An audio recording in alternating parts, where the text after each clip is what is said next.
Danette spoke at a Little Black Book lunch. What's it called? Ladies lunch. And Shannon was there, and I don't know if Shannon feels the same way, but I felt like this lady's information was mind-blowing to me. And so I asked Danette if she would come and speak. I think it will be worth our while. It is 9:42. I would like 10 minutes at the end just to finish up. So I didn't do my best. 10:20. Well, hello. Hello. Welcome. How do you guys start? I have to learn this. It says, hello NTI, is that how you start? Yes. All right. So let me start by saying this. Most of the time when people think of a business owner, they think that they're wealthy, that they're super successful, that they call all the shots, that everybody works for them. But the reality is most of the time it's the exact opposite. They work a ton of hours. Everybody else seems to get paid before they do. Things don't always go exactly the way they want. So the other thing that makes it even worse is that, and you guys have probably heard this statistic before, but it's like 80 to 85% of businesses that start fail outright in the first 5 years. And that's absolutely terrible. It's heart-wrenching for me because I think of all the effort and the passion and the hard work and the money and investment that goes into it, and then it fails. And so it makes you wonder, why in the world do people dream about owning their own business? And the answer to that, one, is they don't know what they don't know, right? So they don't know there's this, a lot of times they don't even know there's an 85% failure rate. And they don't know what causes the failure, and they certainly don't believe that they're gonna do those things that cause the failure. And the other thing is that they don't realize that there is a formula for business growth and business success, and that they need to apply the formula and use it in their business. The problem is most of the time, business owners, when they start their business, they're very, very good at what their business does. That's what they excel at, so they start their business around it. But they don't realize there's this system, and that's why they struggle. I have seen this firsthand. I'm gonna give you guys a little background on me, but my name is Danette Grau Kohrs. I am the founder and managing partner of Trinity Strategic Growth Solutions. I am the co-developer of the Build It to Grow program, and I am a growthologist, which basically means that I'm passionate about studying the science behind business growth. And the thing that I'm most proud of is that I'm a third-generation entrepreneur. So, my grandparents owned a bakery on Chippewa down in South City, and I've got a fun picture here. I'm gonna come back to that. I'll come back to that. There we go. Oops. In the 50s. So we just found this picture not too long ago in our family photos. So I just thought it was really cool. So I want to share that with you. And then my parents owned a bakery in Warson Woods. So this is a snapshot they took when my parents opened that bakery. And in case you guys want to know, I'm the short little one in the back, in the middle. And then just to give you guys a time stamp of what's going on here, my little sisters up front have their Cabbage Patch Downs. So I'll let you figure out what's going on there. I'm going to go back here to this real quick. If you guys like, you can get the slides for this presentation. If you just fax or text BI2G to that text number right there, it will email it to you. It's going to prompt you for your email address, so just put in your first name, last name, email in that order with a space. It will email the PDF to you, and it's in a form template, so you can actually, if you've got a smart device right in front of you, you can type notes right into the PDF. So it's 314-300-0378. All right, so I'm gonna zip forward here and I'm gonna jump right in. Let's look at what an ideal business looks like. I am blocking you, I'm so sorry. All right, so it grows easily, which basically means things are going smoothly, it's consistent, everything seems to kind of happen effortlessly, not everything is a big chore. There's very few cash flow problems. Now, sometimes there's some that are very specific for maybe a specific investment reason, but most of the time, there's enough money coming in to pay existing bills, and there's a reserve in place that allows some ebb and flow in expenses and revenues.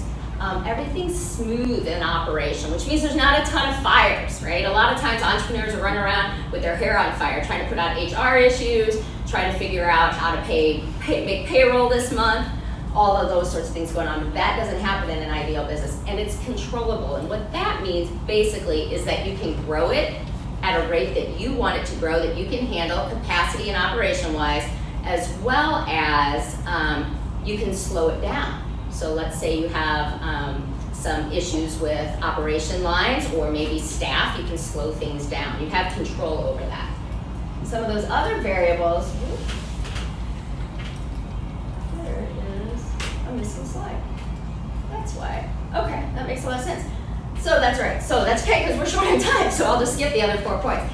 So here's the brutal truth. 85%, as I mentioned before, of businesses die. They just don't make it. Now there's another 10% that survive. Now what does survive mean? That basically means they're kind of status quo. They're making enough money to pay the bills. The owner's making a comfortable income most of the time. Maybe sometimes they have some dips in income, but other times they're doing better. But basically they're keeping their head above water. In that situation though, most often than not, the owner themselves is the hub of all operations. So everything has to go through them. And that's what I was talking about before. It's like nothing gets done unless the owner is the one doing it. Well, that's what in that survive situation. So if you're doing the math, what's left is this thrive. It's about 5%. So of all companies that start, only about 4 to 5% make it to this thrive, where they basically have all of those things where the businesses are providing personal wealth, they're providing personal freedom.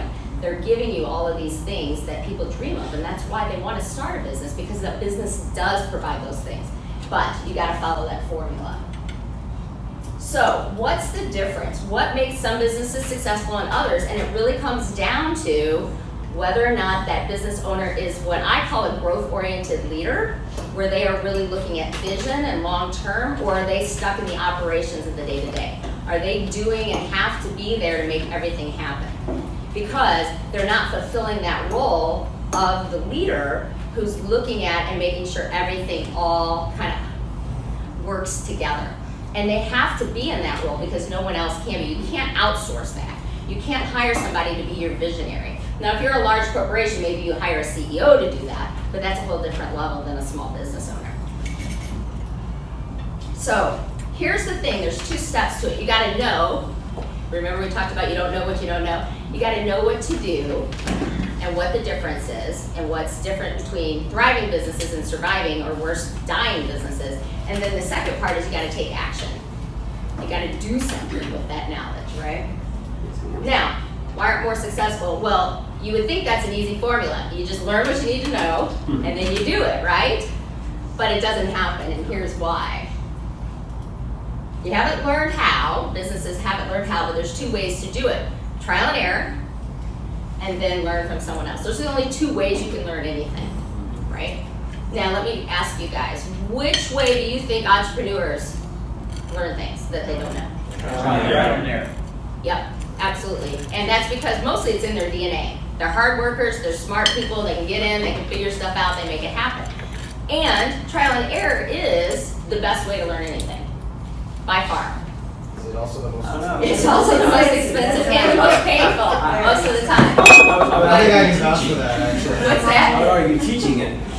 Am I teaching it? No, I would argue that teaching it, you would learn a lot more. Right. That's the next level, right? You learn it and then you turn around and teach it, and it ingrains it even more. Right. Absolutely. But trial and error is expensive not only from a cash flow perspective, but also a lost opportunity. So you're trying things that didn't work while you weren't trying things that did work. So it becomes very, very expensive. So the other option then is to learn from someone else. That's why mentors are so powerful. Everybody tells you to get a mentor. Yes. That's that right there, learning from someone else. But you can get mentors in every aspect of your life, right? All right, so those are your 2 options. Now, here's some of the problems. First of all, we have this thing called information overload.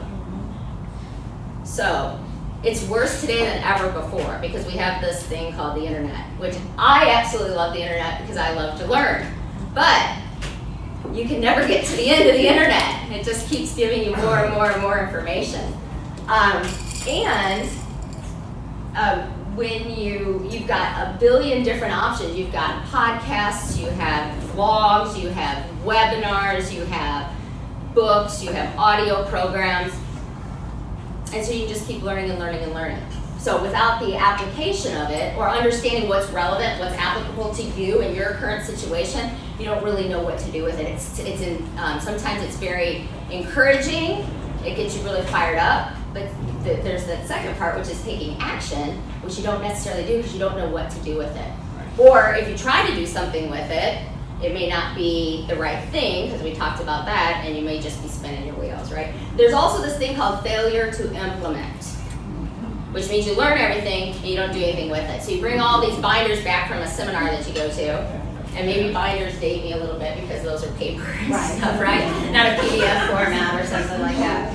But you bring all of this information back and it sits up on a shelf and you think, okay, I'm gonna get to that next weekend, or this Saturday I'm gonna take the day off and just focus on applying some of that stuff, and it just never happens. You don't know how to apply it, other fires come up, all of these sorts of things. So that holds us back as well. So the Build It to Grow program was designed with that in mind. It was to take all of this information out there and really kind of boil it down to what's relevant for what situation and put it into a step-by-step process, because really there is a very leveraged approach to what you work on first to get the best results down the road, instead of putting the cart before the horse, so to speak. Then putting it in that step-by-step, and then adding in an accountability factor to overcome that failure to implement and kind of that stalling out thing. Because entrepreneurs are by themselves. Even if you're not a solopreneur, I need to get a glass of water too, because I'm really hot mouth here. Thank you. They're very much on their own. They're kind of at the top, right? And they don't have a lot of people to confide in or to trust or to talk strategy with. Because you've got your competitors maybe, but you wouldn't necessarily feel comfortable doing that. Thank you, Brenda. I appreciate that. You don't necessarily feel comfortable talking to your competitors, but they know your industry inside and out, right? And then somebody who's outside of your industry may not know what's going on in yours. So, thank you. In the Build It to Grow program, we have peers, growth-oriented entrepreneur peer groups. They may be in your industry, they may not, but they're all focused on growth and all studying the same material. So when you have like experiences with someone, you can very much support each other much better. All right, so what does it take to build a business that's successful? And so the first big insight is to build it to be saleable. So I spent about 10 years working with a local merger and acquisition firm, and I started to learn and study this. And the reason I worked with them was because I knew how to build a company organically, but I knew you could also grow a company through acquisition. But I also knew from my entrepreneurial background and my family that some businesses sell for millions of dollars when an owner retires, and some just close their doors, lock them, and walk away with nothing. What is the difference? Why can some of them be sitting on this big golden egg, and other ones have absolutely nothing and walk away? And I learned that working with the merger and acquisition firm. We worked with middle market companies, and I saw some of that. Now, what I kind of skipped over earlier, but I think it's important to come back to, is I told you about my entrepreneur family, third generation, that sort of stuff. So when I got out of high school, I went to college, I got my degree in business with a focus in marketing and advertising, and then I started Trinity in '99, and I invested in a couple of franchises over the next couple of decades doing that. So I started to look at all these patterns and all of these systems. And in that franchise, in my experience owning franchises, which are nothing more than, and I'm going to talk about franchises in a second, nothing more than a system in a box. But the reason franchises are so successful is because they've become systematized. And I know you do systems, so that's why you're just over there, yes. And they sell you that, and it's valuable, and that's what you're paying for. And you have to follow their system. If you don't, they will take your franchise away from you, and they won't give you a refund. Okay? They will just take it away from you because that's how important their systems are to their success. That's part of what you sign when you give them all your money. So it's very, very important. So I looked at all of that in my merger and acquisition and my entrepreneurial years of what makes businesses successful and struggle in small businesses, and put it all into this system. So we're going to build it to be saleable. That's the first thing that's very, very important, because what makes a company saleable is also what makes it profitable. It's what makes it valuable. It's what makes it grow consistently. All of those things are identical. So you have to start with, I talked about before, your vision. Beginning with the end in mind. Now I kind of like this graphic because it's a marathon, right? It doesn't happen overnight. It's not something where you go to one webinar or one seminar and you get your binders and you go back and you say, okay, I gotta do 3 or 4 things. You do 3 or 4 things, and then you do 3 or 4 more things, and they build on each other, right? And then you go back and you continue to polish and perfect You're never done, but you get better and better and better. So you got to begin with the end in mind, and that starts by thinking like an investor, not a business, not a job. So if you want this business that grows and excels and exponentially grows, you have to think like an investor does. All right, so it's not about salary, it's not about revenues, it's about profit, net profit, not even just gross profit, it's net profit. So that's the first thing you have to think about. So when you're looking at the end in mind, those are some of the things. You're like, you have to look at what your metrics are now and then say, where do I want them to be? And you set your first level goals and then you take them to the next and next and next. So we talked about profit, and then you build it for the vision versus just running it day to day. And we talked about that before. Those businesses that struggle tend to be just running operations instead of looking at the big vision and building it to be something. All right, so businesses that sell, that private equity groups come in and gobble up, or maybe other corporations, are scalable, which basically means that you can deliver 2 widgets just as easily as you can deliver 200 widgets. I just hate that I'm standing right in front of you, I'm so sorry. Just as easily, without big implosions of operations going on, without a lot of issues and problems coming up, that you've got systems and processes in place so that you can scale. It also means your profit is predictable. You can see the trends, you know what's gonna happen. You know if you sell X, you're gonna have this much money in the bank. All right, you know if you get this many orders or if you talk to this many people, this is what's gonna happen in 6 months. It's all about predictability. And then autonomous is very, very important too, which means not only that the business can run without you, the owner, but it also means that it can run without any one individual, all right? So let's say I've been running my company for 20 years, now my daughter's just graduated from college, and so I'm like, oh, wonderful, sweetie, right? You come in, you take over, I'm gonna train you on everything that I've been doing. Now I can go on an extended vacation with my husband. Awesome, I've been waiting 20 years to do this. But what happens if she's like, Mom, I can't stand working with you, I'm out of here. Or something happens to her and she can't run the business anymore. Now I'm back to square one, right? So it has to be designed so that you may not be able to replace yourself or someone else overnight, but relatively easily you can transition in someone else to do that same role. You have to design or build a company to do that. The second big thing is to build it to grow, all right? So this is where we start talking about franchises. And that's where systems come into play so much, all right? Because that's how it grows, is by systematizing, breaking everything down into step-by-step processes that can be easily duplicated every single time, all right? Where do you guys think that business owners tend to keep their systems most of the time? In their hands. That's right. All right up here, which is scary because we get so much information overload, right, that we even forget our own systems sometimes, and we run in circles and do things over and over again. But what's worse is that if something happens to you, even if you could have sold that business, because maybe it has some things going well for it, once you're gone or sick, and these stories are all over the place in the merger and acquisition world, that business's value can drop overnight. You have one little heart attack and you're out for a month, that business value can go from X to negative X, like that, which is really sad and really scary. So you've got to get those systems in place, not only for yourself, which let me tell you guys from my own personal experience, when I develop systems for my business and get them on paper, even though I'm still running them in the process of getting ready to transition them, which is how you start it, that's how you hand things off, it takes so much stress off, and it's so much more efficient because you don't have to think about, did I do that? Double check your own work, you just go through the checklist. So one of the franchises that we bought, every day our managers went through checklists and had to check off everything. And sometimes they buck the system. They're like, I know what I'm doing, I have to do a checklist. But also, managers can come back and see what was done, what was missed, and all that kind of stuff. And it just makes things so much faster and so much more efficient. All right, now, Ray Kroc kind of took the franchise concept 60 years ago and made it what it is today with McDonald's, right? But let me stop for just a second and say that franchising your business doesn't mean you go out and sell franchises, okay? Franchising isn't a type of business, although that's what we all think it is. It's a mode of operation.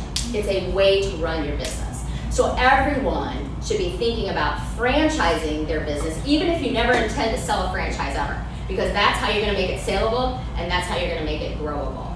Is growable a word? Yeah. It is I like to make up. FBO chapter is Ask my mother, I make up words all If the the time. language is understood, you're clear. Okay, good. Excellent. So a system is nothing more than a recipe, right? So it's a method of operation. We talked about that. It's functional. So what that means is that no longer do you just say, hey, this is your title, go do it. It really looks at the function. We're going to talk about the 8 functions of a business here shortly, but it says, here's the function that needs to be accomplished, and you're responsible for this function. And you can give them any fancy title you want for that, but your responsibility is this function and making that happen. It's documented, not in the head, and not verbal. The problem with verbal is that you can't leverage that unless you're recording it, which I'm not doing right now, which I'm kicking myself all over the place. So I just messed up my video, but that's okay. I'm not. I didn't turn my audio recorder on. I messed the system up. Oh well. Okay. So it is. Well, I guess the camera picks up the audio, doesn't it? Yeah. What am I thinking? I was old school. I have like a handheld digital. Set it on the table. That's what I didn't do. Okay. It's document its workflows and tasks, and then this is what I already tapped on. Every business should try to franchise itself, no matter how small you are, especially if you're a solopreneur. You should be writing up systems. Don't think, well, I'll do that once I get staff, because guess what? As soon as you bring in that assistant for the first time, you can just give them your, what I call cheat sheets, and let them work from that. Now, they won't be perfect because your brain interprets it a little different, but it will be worlds ahead of sitting there at the computer with them and trying to explain everything, and they're desperately trying to understand what you're trying to tell them, right? So document it, and then you can hand it off. So why franchise? Well, it dramatically increases the value of your business. It's so much easier to scale and grow. Labor costs are reduced because of the training, and you have turnover. The next person that comes in can pick it up and run with it much quicker than if you're verbally telling them over and over. Plus, your time is free. I mean, your time is so valuable as a business owner. The last thing you should be doing is sitting there teaching them the next person, the same thing over and over and over again. It's like downloading your brain onto a piece of paper instead of making you the central place that everybody has to come to get that information. It reduces operational dependency on any one person. We talked about the autonomy thing, but this also kind of taps on something that I like to call the hostage syndrome. Does anybody have any idea what that might be? Yes. Oh, been there. Which is? Where someone feels like they are indispensable and they want more money, more time off, more whatever it is to stay with you. And they act up, or they start to break the rules and like, go ahead, fire me, whatever. Pitch up every 4 weeks for a raise or they'll leave. Last but not least, since they drum up troops.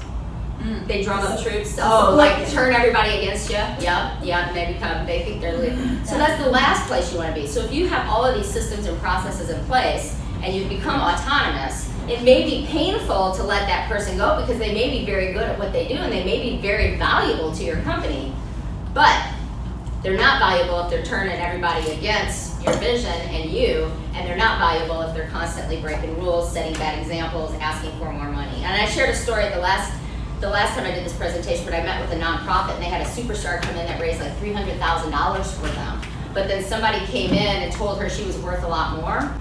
And so she approached them for more money and they couldn't. They're a nonprofit. They did give her a raise because they wanted to keep her, but she was disgruntled at that point and she left. And now they're afraid because a lot of what she brought in were personal relationships, they're gonna lose this whole donor base that she built. Instead of having a system to give to their fundraiser to say, go out and this is how you raise stuff, and when she walks, they bring the next person in, they brought her in, she built a system of which they are oblivious to, and it's all dependent upon her, she leaves, and now they're left hanging. See the difference there? All right. The 80% success rate versus the 80% failure rate. One of the reasons I love franchises, and you guys may not have heard this statistic, but franchises have an 80% success rate. And you remember, businesses that are privately owned and started independently owned have an 80% failure rate, so it really reverses it. And that's why I was so passionate about bringing all of this information, putting it into a business growth program to share with entrepreneurs, because I realized that if they knew this, they all needed to know it if they hadn't figured it out already on their own. Because if they knew it, there wouldn't have to be that failure rate. It could start to reverse. And they wouldn't have to have so much blood, sweat, and tears lost. All right, and when you got that franchise, it's easier to hire, it's easier to train and develop your team, which we talked about, and easier to sell. Because I can tell you when a buyer, an investor comes in, if you're the heart of the business, they will walk unless they want to buy a job. And most investors do not want to buy a job, they want to buy a cash flow, which is what we talked about before. Businesses have to have a positive cash flow. So it's very hard to sell a job. It can be done, but it's not as easy to do. And you don't get the high multiples, which is X times what maybe your revenues are, or maybe your net profit, which is what they look at when they set value for your company. All right, how are we doing on time? You have 13 minutes. I have 13 minutes. Okay, so here's what we need to do. We need to get focused, right? So here's the build it to grow niche builder triad. You need to have a unique customer focus, which basically means, I'm going to zip right through this. You got to know what you do really, really well and who is perfect for you, and that's who you go after. Then you have to have a compelling sales message that articulates that really, really well and really talks to what those ideal guys really want and need and how you do it securely. And then you use attraction tactics that are strategic, not just go out and try lots of different things, but you really look at it all strategy and say, where are these guys at and what can I say to them at the right time, the right place, so you don't have to do a ton of attraction and yet you still get it. And right there in the middle, that's your sweet spot, obviously, where you really can thrive.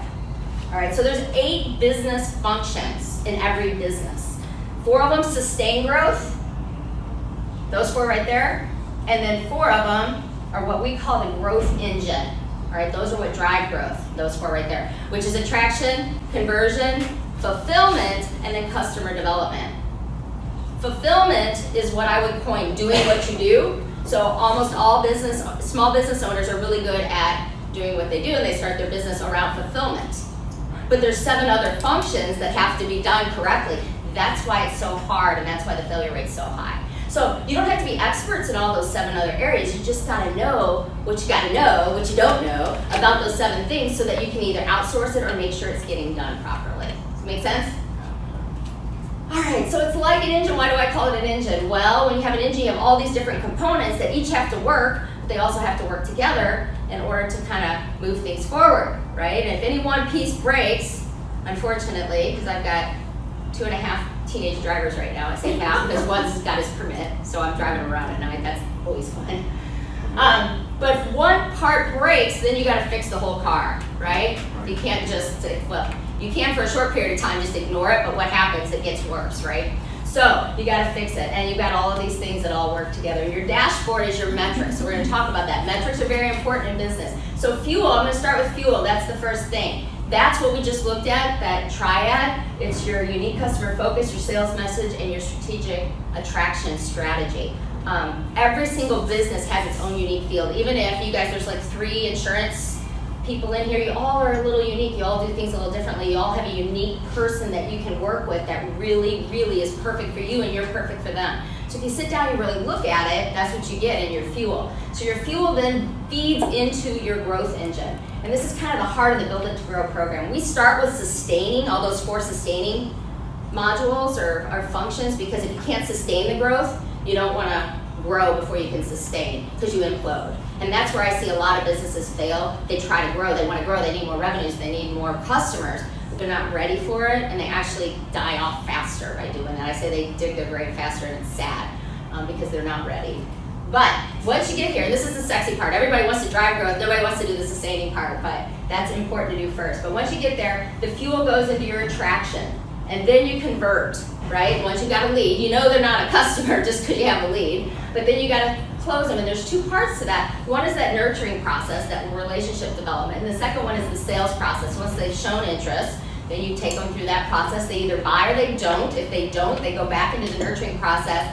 If you're smart, if you're leveraging that function, right? And then if they actually do sell, they go to fulfillment. Now you deliver what you've promised. You got to deliver it at the right time. You got to deliver it the way you said you would, when you said you would, at the price you said you would. That all sounds like common sense, but so many times businesses screw one or all of those things up more than you guys would ever imagine. I'm hypersensitive to it, so I see it all the time. This is also what we call a closed loop conversion, which means once you have a lead, don't lose it, because over time they will probably close. So if 4 out of 100 leads are ready to buy right now, why throw 96 away?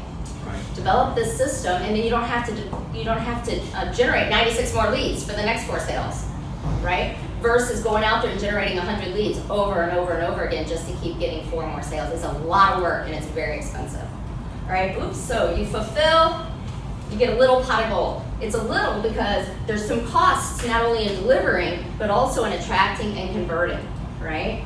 But you also want to make sure that you have a wow experience. I think I heard somebody kind of talking about that earlier today. It's so important when you deliver what you do that your customer experience is top priority. And that is the heart of everything in our Build It to Grow program. It's all about that wow. It's all about the customer experience and making sure that that is superior. And then development, customer development. So just because they sold once doesn't mean you just move on so many times. Always looking for the next customer. Get more wallet share is what they call it, right? Upsell, cross-sell, find more opportunities. Make sure they come back. They don't come in the front door and then go out the back door screaming. You certainly don't want that. And then you get a bigger pot of gold because you don't have to absorb attraction costs. You might have a little bit of conversion costs, but not near like you had the first time. So you get more and more profit. That's where the exponential profit comes in, is through the customer development function. All right, and then referrals come out of that. If you've done it well, if you've fulfilled well, and they've come back, they'll give you referrals. And referrals are always easier to sell for 2 reasons. One, they're on the far right side of the sales cycle, so they're ready to buy right now. That's why they're asking for names of someone that can do what they do. And secondly, they've been endorsed by someone, so their confidence level is a lot higher. So they do a lot less research, and they're more likely to go with you versus you just being a blind name. So referrals are awesome, right? You guys know that. That's why you're in groups like this. All right, so that is the business growth engine. That's kind of the heart of the Build It to Grow program. And I have flown through it. I could talk on that like for 8 hours alone, but anyway. And then the dashboard is where your metrics are. So every single one of these functions have metrics, and you gotta know, where are you right now, today? And where are we gonna go? Are you going backwards or are you going forward? You don't know if you're not looking at metrics. It's like flying an airplane and taking it straight to the side of the mountain because you're not looking at altitude. And I won't even pretend I know about flying, but you know, I know there's altitude, and I know you don't want to hit the side of the mountain. And I know John F. Kennedy Jr. got his metrics and his plane all jacked up, and that's why his plane went down. So you need those. Now, here's the conventional wisdom, or the counterintuitive wisdom. Everybody starts with attraction, they convert, they fulfill, develop. Chronologically, that's the way it happens. But if you want to leverage this whole functionality, you start with your metrics, you figure out where you're at, what you're doing well, where's your weakest link, all right? And then you're going to fix that. Because you've got a big hole in conversion, why attract more? Because you're not converting properly, right? So you start with your metrics, then we look at fulfillment. I told you how that's the heart. You got to make sure that's done well. Because why attract someone, convert them, and then piss them off, right? So that they go out in the marketplace and say, don't ever do business with them again. And then they go and tell everybody else, or they yell it, and then all of a sudden it's what I call anti-advertising, which is the last thing you want. So you gotta make sure that one is awesome. Then develop them so you get the bigger pot of gold. Get the referrals, go back, make sure that the leads that you are attracting, you're converting more of them over time, or even right off the start. And then last, now let's focus on how we're gonna attract more leads. Because now when I get them, they're gonna zip right through, and I'm gonna get more money out of every single one that goes through that process. Make sense? Makes sense. Any questions? I probably have 4 minutes left. So here's your job. Hi. Oh, fun. Systematize and optimize all of those functions and in this order. So feedback and metrics, then you've got fulfillment, then you got customer development, conversion, and attraction. But just do one at a time. It's very difficult to do all of them unless you had a huge team. You're a big corporation, you got a department for each of them, and you have, deep pockets. And well, in time's more valuable than money a lot of times. And so you want to figure out where your weakest link is and start there and start improving that. All right. So that's the Build It to Grow program. You've got 2 steps, or that's the concept behind what we teach and what we do inside that program. So we just take it, we break it down month to month. So there's 2 things. You can stay the course. If nothing's broken, then that's great. You don't want to fix what's not broken. So just stay the course, keep doing what you're doing, take some of this information and you kind of, apply it and get better at what you do, or you learn and you do something different. So we talked about trial and error, we talked about learning from someone else, and that's what the Build It to Grow program is about. It is about learning from someone else and also through your peer support. So as I talked about before, you had those steps right there. It's focused, it's step by step, it's support and accountability, and I was telling, I think I was talking to you, I was telling someone before. So I took about 2 years to develop all the material and the content for the program. It's a 15-step program. And then I've been spending the last 2 years getting it all cloud-based. That allows you as an entrepreneur to go and review the material and study it and watch the videos on your time. Because 9 to 5 is the most craziest time of day for most people, right? So I am a night owl. Who else was the night owl? You, right? Yeah. I'm a night owl. I'm up working at 2 a lot. I have to make myself go to bed. But I will watch a video at 2, but at 3 in the afternoon may not be a good time for me. So I want to be able to watch it on a Saturday afternoon or at 2 o'clock on a Monday night or something like that. Okay. Community-based, and there's 15 modules. I can go through some more of this, but since we have a couple of minutes, if you guys have any questions, I want to make sure I field some of those first. So anybody? No? I got through Could it. you put We did that good. slide up again? Which one would you like? The very first one. The phone number? Yes, Yeah. actually, let me zip through, because this is just kind of going through the concept behind the program. It's organized, it's managed for growth, it creates your growth engine, you'll drive growth. So, there's the monthly lessons, there's exercise, so it's not just information, there's actually tangible things. There's work packets, there's things to do, there's putting it into practice. This is what you do in your business this month for this concept, do it now. And then there's tools and resources saying, hey, this is what you need, this is what you need. We vet all that, so it saves you guys so much time, okay? And support and accountability, the meetings, I'm gonna zip through and get to that slide because it's up there, and online moderated. So here is the URL for the program info if you guys wanna check it out. But again, if you guys want a copy of these slides, just text BITG to that cell number. And if you guys want me to send you more information on the program, just text more to that number after you've texted BI2G first, then text the word more, because we're gonna start a new group in November, and I'm gonna do some exclusive offers just to people who have expressed interest in this. So if you guys wanna be the first to just get some info on that, those exclusive offers, I'd be happy to send that to you, but just send me that word more and I'll know that you want some. All right, so that is it. Did I do okay? You did good. Awesome, One thank you. minute. Thank you for letting me Awesome. speak.